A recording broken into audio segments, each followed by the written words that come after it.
ito po yung ating unang pag-uusapan. Ito na nga, mga kababayan. Ano ba ito? Ito na, Sara Duterte. Oh. Ano yan kay Sara Duterte, Kent? Naku po, ito na mga kababayan. Grabe na po ito. Alam nyo, yung mga naturang yung naturang issue noon ay nabubuksan ulit ngayon. At ito nga mga kababayan, patungkol dito kay Sara Duterte, no? Tinanggal po ang kanyang head security, no? Yung security chief ni Sara sa OBP ay tinanggal po. Ito po OBP exec, no? I left secret fund to security head as per BP Sara's order. So ito po mga kababayan. Ulitin ko po, tinanggal po si Lacheca na isang EFE Colonel Raymond Lacheca inalis bilang chief ng security ni BP Sara dahil po sa reklamo na di umano'y sangkot, no, sa confidential fund na mahigit 100 million sa pamamagitan ng approve ni Sara. Nako po, eto na mga kababayan. Sabi ko nga sa inyo ito mga kababayan. Wait lang. Make sure nothing to... Kinumpirma ng Armed Forces of the Philippines na nire-assign muli sa Philippine Army ang dating hepe ng Vice Presidential Security and Protection Group na si Colonel Raymond Lacheca. Ayon sa AFP, inalis si Lacheca sa VP-SPG dahil sa kinakaharap niyang reklamo sa Ombudsman kaugnay sa issue ng confidential funds ng Office of the Vice President. Hihintayin daw ng AFP ang kalalabasan ng reklamo para magsilbing gabay sa sarili nilang investigasyon kay Lacheca. Sa pagdinig ng Kamara noong November 2024, sinabi ni OVP Special Disbursing Officer Gina Acosta na inutusan siya ni Vice President Sara Duterte na ibigay ang 125 million pesos na confidential funds kay Lacheca noong 2022. Walang pahayag si Lacheca tungkol dito. Dati nang iginiit ng bise na walang mali sa paggamit sa confidential funds. Diba? Kita ninyo mga kababayan? Oo, a weekend impact. Halimaw, pinakawalan ni PBBM. Kaya nga, diba? Halimaw talaga si Buying. So ito mga kababayan, kung hindi pa si Buying ang naupo ngayon bilang ombudsman, hindi po ito mangyayari. Hindi po ito malalaman. Sa totoo lang, with all due respect, sa dating ombudsman, tulog sa pansitan. Yan po ang totoo. Tulog sa pansitan ang dating ombudsman. Grabe, no? Take note, mga kababayan, grabe ang katiwalian. Kung hindi dahil kay Buying, hindi ito mangyayari.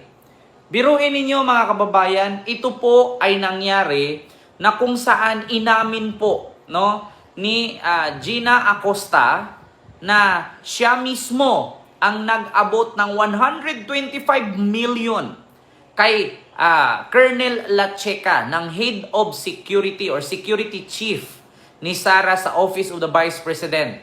Na ibigay ang 125 million na aprobado ni Sara. Di ba? Grabe talaga, sa totoo lang mga kababayan. Kaya, si PBBM, ito isa lang ang aking masabi. Si PBBM, hindi siya yung taong mabuka. Siya yung taong tahimik lang, pero nasa ilalim ang kulo. Totoo yan. Di ba? Siya yung taong tahimik lang pero nasa ilalim ang kulo.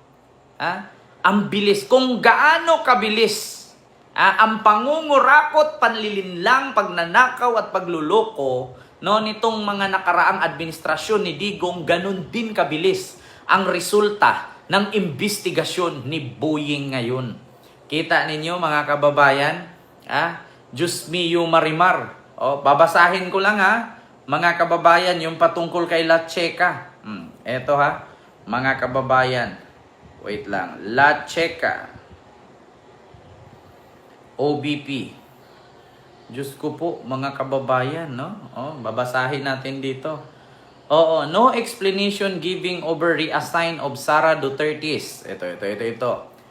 BPSPG officer allegedly linked to confit funds remove. Ito ha, mga kababayan, babasahin ko lang. GMA News po yan galing. Ayan, Vice President SPG officer allegedly linked to confit funds removed from post. Ayan. Colonel Raymond Dante Lacheca has been reassigned from his post or position as Commander of the Armed Forces of the Philippines Security and Protection Group or ESPJ, formerly the Vice Presidential Security and Protection Group, over his alleged involvement in the supposed misuse of confidential fund. Naku po. In a statement Tuesday, the Armed Forces of the Philippines or EFP confirmed that Lacheca has been reassigned back to the Philippine Army effective October 4. The reassignment was made in view of an existing case filed before the Office of the Ombudsman involving Colonel Lacheca and ex-Deputy Commander Colonel Dennis Nolasco. The EFE said Lacheca was replaced by Lieutenant Colonel Joseph Israel Lioceda. Naku, ito na mga kababayan. EFE probing two officers who allegedly received confit fund from Office of the Vice President DepEd BP Sara, skip house budget, defense after conditions unmet.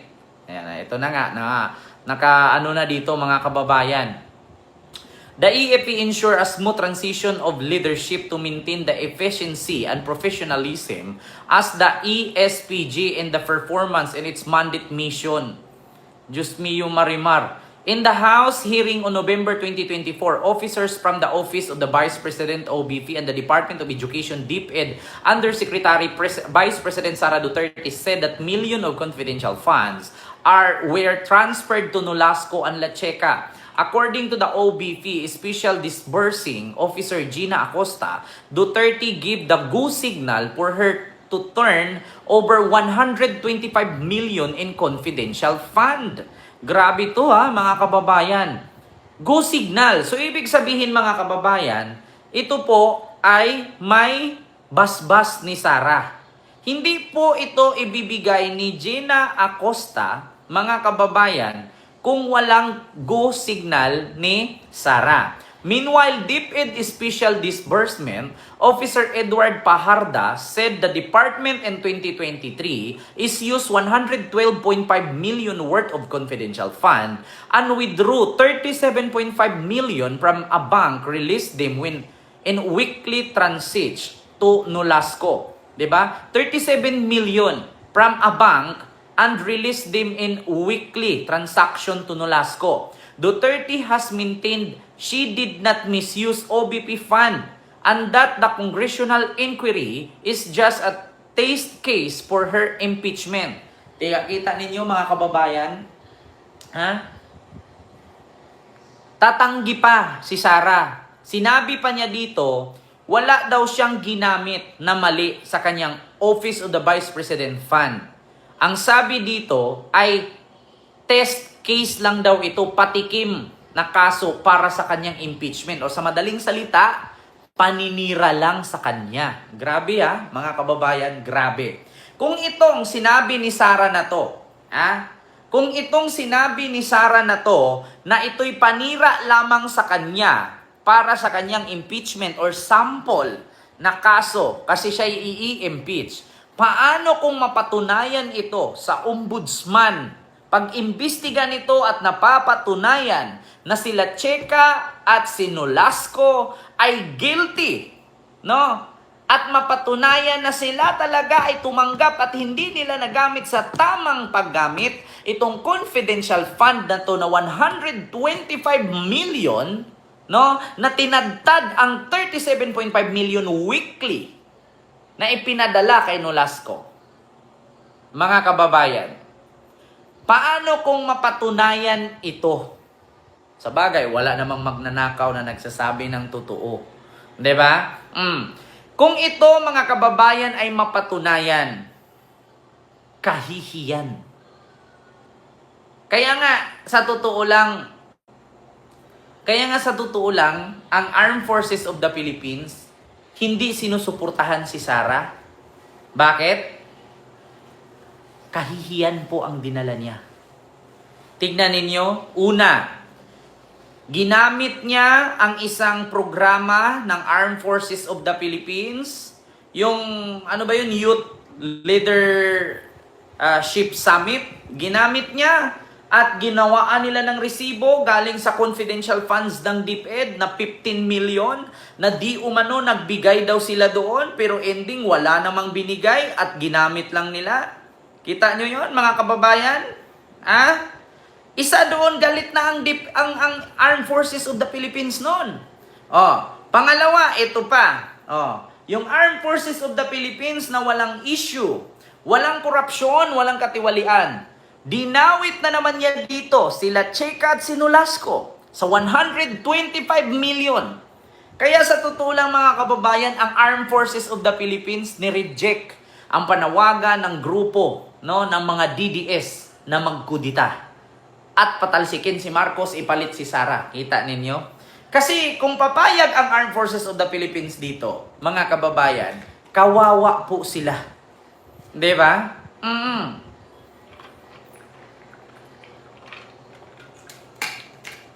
Kawawa sila. Kaya isa sa rason mga kababayan na sinunggal nga. Di ba? Kita ninyo mga kababayan. Sir Gina Acosta na inutusan siya ni Vice President Sara Duterte na ibigay ang 125 million pesos na confidential funds kay La Chica noong 2022. Ang tanong mga kababayan, bakit magbigay ng 125 million confidential fund? Para saan gamitin? Para anong gamitan? Yun kasi ang tanong mga kababayan eh. Alam nyo, ang bilis, ang bilis sabihin ang confidential fund. 'Di ba? Pero ang tanong, para saan ba yung confidential fund na yan? Ito, may nag-comment. Sabi ni Victor Ambos, bakit kaya pag mga DDS ang papangit ng apelyido, no? Youth ang usapan kung saan yung gold ng Pinas. Youth, banggutin mo youth. Ito ha, tanong ko. Sir, Victor Ambos. Ganito ha, ang pangit ng apelyido mo, putang ina ka. Alam ko na bubo ka. Ganito yan. Sir, tinanong mo sa akin kung nasaan ang ginto. Ginto ng Pinas. Kasi sir, sa pagkakaalam ko sir, wala pong ginto ang Pilipinas. Meron pong ginto ang Bangko Sentral. Reserve po yan. Pero sir, pag sinabing Pilipinas, wala pong ginto ang Pilipinas. Meron sa Bangko Sentral. Ngayon ang tanong sir, hinahanap mo sa akin kung nasaan ang ginto. Bakit sir? Magkano ba ang sayo dun sa ginto na yon? Tanong ko lang. Sir, magkano po ba yung sayo doon sa ginto? Kung makita ba natin yung ginto na hinahanap mo, sir, may share ka ba doon? Kasi sir, kung wala kang share doon, ikaw na lang maghanap, papagurin mo pa ako. Ang ina ka. Sir, with all due respect sa'yo, sir, ang ebidensya, sir, nandito nagsalita. Ang ebidensya, sir, nandito kung paano ni Sara waldasin ang pera at sabihin confidential fund. Sir, andito, sir, binalita po, sir, klarong-klaro, sir. Isa na namang sundalo ang napapahamak, sir. Dahil sa kakurakot at kakawatan ni Sara, sir. Tapos, sir, hahanapin mo yung ginto. Anong ginto po ba yan, sir? Yung Talyano? Wala ka pong share doon. Wala kang karapatan maghanap. Ito, sir, issue to, sir, confidential fund, sir. Ito, sir, may share tayo dito, sir. Yung salitang confidential fund ni Sara, sir, pera to, sir. Kahit bubo ka, sir, nagbabayad ka rin ng tax. May pera ka dito, sir. Hinahanap ko lang, sir. Tutulungan kita, sir. Hanapin natin, sir, kung saan niya dinala ito, sir. Yung ginto na hinahanap mo, putang ina ka, wala kang share doon. Pero, sir, itong confidential fund, sir, na hindi natin alam kung saan ginamit at saan ginastos ni Sara, may share tayo dito, sir. Hindi mo to hahanapin. Pero yung ginto na wala ka namang kinalaman doon, hahanapin mo. Tangina mo ka. 'Di ba? Ito, sir. Nandito, sir, yung confidential, sir, na kahit bobo ka, pistingyawa ka, may share ka dito, may ambag ka dito sa confidential fund na 125 million na to. Hindi mo hinahanap. Wala kang pinagkaiba doon sa nag-post ng headshot sa utak ni BBM. Wala kang pinagkaiba doon. Nagpo-post ng headshot at sinabing kritiko siya. Ayun, nakulong. Pero unfair lang sa totoo lang. Nakulong siya na ordinaryong tao pero si Sara hindi. Deserve niya yun. DDS din naman kasi siya. Kita ninyo, naniniwala talaga kayo na may ginto. Ginto. Nagtanong ako, ano ba yung ginto? Ano ba yung ginto na hinahanap ng mga DDS? Kasi kung tatanungin ko, naghahanap kayo ng ginto, may share ba kayo sa ginto na yon? Itong confidential fund ni Sara, may share ka dito, tangina mo ka. Kahit sinong DDS. Kahit sinong DDS, may share ka dito kasi bobo ka nga. Hindi mo alam. Ito yung hanapin ninyo kung paano niya ginamit, saan niya dinala. Kasi maskin kayo na supporter ni Sara, hindi nyo alam kung saan niya ginamit yung daan-daan kalahating bilyon na confidential fund niya sa opisina niya. Kita ninyo si Sara, lipa dito, lipa doon. Yung confidential fund niya kalahating bilyon, hindi nyo alam saan niya ginagamit. Malay ba natin kung ginamit niya yan dyan sa pamasahe niya at sabihin niyang pera niya yan? Diba? Mga DDS, tanong ko sa inyo, yung ginto na hindi naman ninyo alam kung totoo ba o hindi na yaw-yaw ng mga DDS, hinahanap ninyo. Yung 500 million or 600 million confidential fund ni Sara, hindi nyo hinahanap kung saan niya dinala ng ina nyo. Kita ninyo? Isa, dalawa na namang sundalo ang napapahamak dahil sa korupsyon niya. Anong matatawag ko dito? Di ba korupsyon? Anong masasabi mo sa confidential?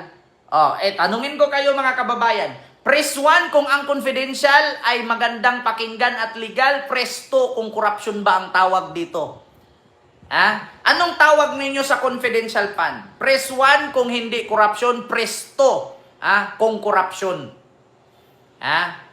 Press 1 kung hindi korupsyon. Press 2 kung korupsyon. Kasi sa totoo lang, kahit sino, mapapag-isip, ano nga bang tawag sa confidential fund? Kasi kung hindi siya corruption, edi sana alam natin kung saan siya ginamit. Diba, mga DDS? Kung hindi ito corruption, saan ginamit? Hindi naman masabi-sabi kung saan ginamit. Di ang tawag doon, korupsyon. Di ba may kasabihan tayo? Kapag may kayamanan ka, tapos nasa gobyerno ka, at lagpas ito sa kinikita mo, or sinasahod mo, ang tawag doon, hidden wealth. Unexplained wealth. Sa madaling salita, corrupt, ninanakaw yun. Di ba?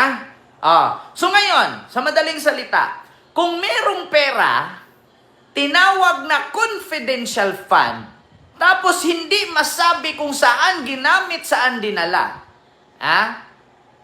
Anong tawag dun? Ninakaw. Di ba? Ganun ang simple na term.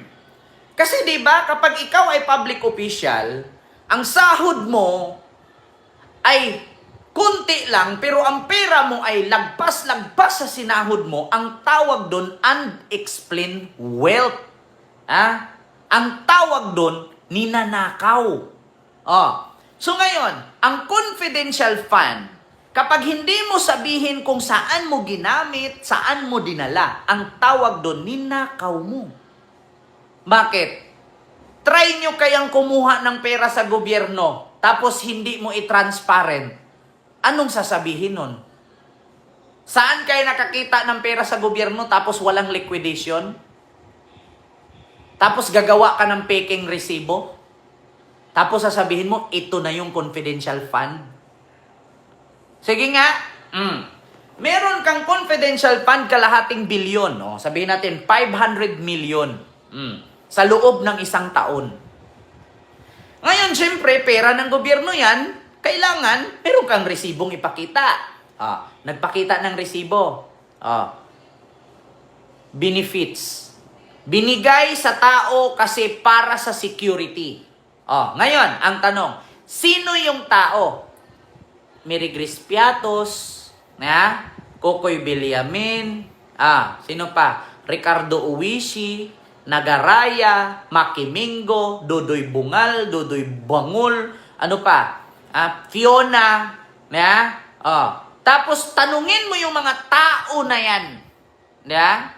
Tanungin mo yung mga tao na yan kung may mga birth certificate ba yan at totoong tao. Hindi sila tao. Lahat sila ay imbentong salita. Ngayon, bakit ka gumawa ng peking pangalan, peking beneficiaryo, at peking resibo kung hindi ka gumawa ng mali? Bakit mo dudoktorin ang resibo? Bakit mo dudoktorin ang mga beneficiaries kung wala kang tinatago? May Marian Rivera pa nga eh. Sige nga ngayon mga kababayan, may timpura pa. Ito sa madaling salita, lalong-lalo na sa mga DDS na nanonood sa akin. Ganito yan ganito. Magtatrabaho ka sa isang kumpanya. Isa kang treasurer. Ikaw si treasurer at ang kumpanya ninyo merong 1 billion. Yung kalahating bilyon or 500 million, gagawaan mo yon ng 500 resibo. 500 resibo. Tapos 500 pangalan. Ngayon, ibubulsa mo yung pera, i-present mo sa company, ito po, yung 500 ka resibo, 500 ka tao po ang gumastos niyan. So ngayon, tatanungin ngayon ng company, may resibo ka, may taong gumastos, anong pinagagastusan? Wala kang maipakita. Kasi ang sabi mo, may resibo ka na. May taong tumanggap. Tapos, wala kang nabili. Wala kang nagastos. Anong sasabihin sa'yo ng mga kapwa mo shareholders? Ngingitian ka? Tatawa sila? Yes! Yung company natin, nalugi. Yehey! Nalugi. Nawala ang 500 million. Ginastos ni treasurer. Ito ang resibo, Ito po yung tao tumanggap mga pangalan. Gaganon sa'yo, yung mga shareholders? Gaganon sa'yo? Yung kumpanya? Tatawa sila? Sige nga. Sa madaling salita, mga DDS, pag hindi pa rin kayo nakaintindi, halimbawa ako si Ken, lahat ng nanood sa akin, 2,300, nagbigay sa akin tag piso-piso. So may 2,300 ako. Ibibili ko ngayon ng pagkain, kinain ko lahat yung 2,300 na inyong binigay. Tapos sasabihin ko, wala na kayong karapatan magtanong, ito resibo pagkain, ito 2,300. Wala na kayong karapatan magtanong kasi bakit? Binigay nyo na yan sa akin. Matutuwa kayo? Diba? Matutuwa kayo? Yan ang totoo. Diba? Sa totoo lang, hindi ka matutuwa. Bakit? Binigay mo yan kasi gusto mong makatulong tayo. Halimbawa, nagbigay kayo sa akin, Kent, tulungan mo yung mga nalindulan sa Cebu. Yung 2,400 na nood sa akin, nagbibigay tag 1,000. Di may 240,000 tayo. Itulong mo yan doon, ibili mo ng mga relief goods doon sa mga nalindulan. Tapos, ang gagawin ko, nag-liquidate kunwari, gumawa ng resibo, galing rekto. Tapos, ipakita ko sa inyo, ito na po yung gastos, ito po, 200 po, 40,000 resibo. Ngayon, syempre hahanapin mo ngayon, Kent, may resibo ka, anong binili mo? Huwag na kayong magtanong, may resibo na matutuwa ka kung sasabihin kong ganon? Sa confidential fund ni Sarah, may resibo. Ang tanong, anong pinanggamitan ng resibo? May naipakita? Wala. Peke yung resibo. Peke yung tao. Diba? Simple lang na tanong. Nagbigay ka ng pondo sa kanya. Pera ng taong bayan yan. May resibo siya pero walang binili.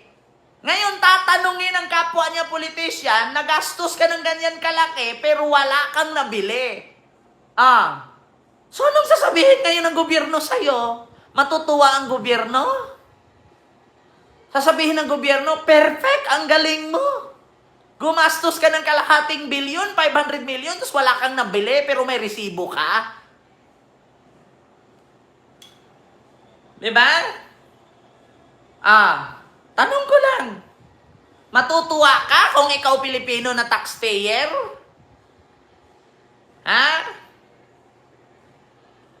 Paano ka matutuwa ngayon? Binigyan ka ng pondo sa pera ng taong bayan, 500 million. Tapos gumawa ka ng resibo na wala ka namang nabili. Tapos i-represent mo ngayon yan sa COA, ito po yung resibo. Si COA naman, check, okay. Kasi may resibo eh. Ang tanong ngayon, bakit ka nagkaroon ng resibo na wala ka namang binili? Wala ka namang pinagastusan.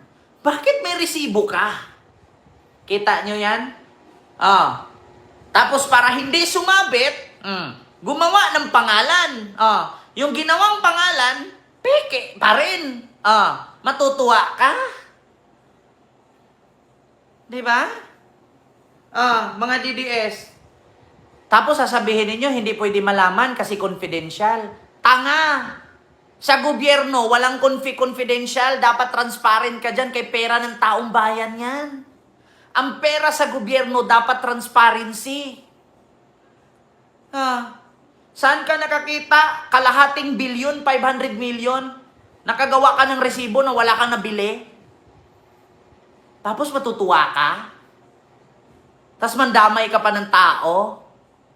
Tingnan mo, 2 sundalo na naman ang napapahiya. Ahensya na naman ang Armed Forces ang napapahiya. Hindi lang kasi isang beses ginawa nila yan. Yung Youth Summit, na seminar sa Armed Forces, 15 million nilagay nila sa resibo na ang sabi ng AFP, wala po kaming natanggap na ganyan, ba't may ganyan? Kita nyo? Magaling silang gumawa ng resibo na sila daw gumastos, pero wala namang natanggap yung na-resibuhan. Ganyan sila, kamanlilin lang. Di ba? Hindi kayo nahilo? Kaya mga kababayan, ngayon ninyo sabihin na matino at maayos si Sara. Paano naging matino yan? Binibigyan ka ng budget kalahating bilyon, 500 million. Tapos gagawa ka ng resibo na nagastos mo. Tapos nung hinanap kung saan yung ginastos mo, wala kang may pakitang nabili. Resibo lang. Kaya ngayon DDS, tanong ko lang, okay lang ba kayo sa ganyan? Ambot ninyo Ito, speaking of resibo, mga kababayan, naku po, ano ito? Noong nakaraan, si Risa Hontiveros may insertion. Diyos ko, Ryan Abinida, inaamin mo na matanda ka na. Ano sabi niya, bata ka pa pare, maligo ka muna. Putang ina mo Ryan.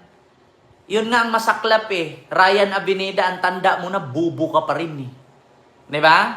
Inaamin ko, bata pa ako, matanda ka na. Pero yun nga ang masaklap matanda ka na, pero bubo ka pa rin. Kita mo yan? Bata pa ako, maligo muna ako. Ikaw ka, tanda ka na, bubo ka pa rin Diba? Masakit, no? Hindi nyo ko kaya dito barahin, mga DDS. Bata pa daw ako, kailangan ko muna maligo. Aba, so inamin mo, matanda ka na, yun ang masakit. Ang tanda mo na, bobo ka pa rin. Ang ina mo ka. Ryan Abinida, ito lang i-challenge ko sa'yo. Kung mali ang sinabi ko, magkaso ka. Di ba? Make sure na marami yan. Haharapin ko yan kahit saan.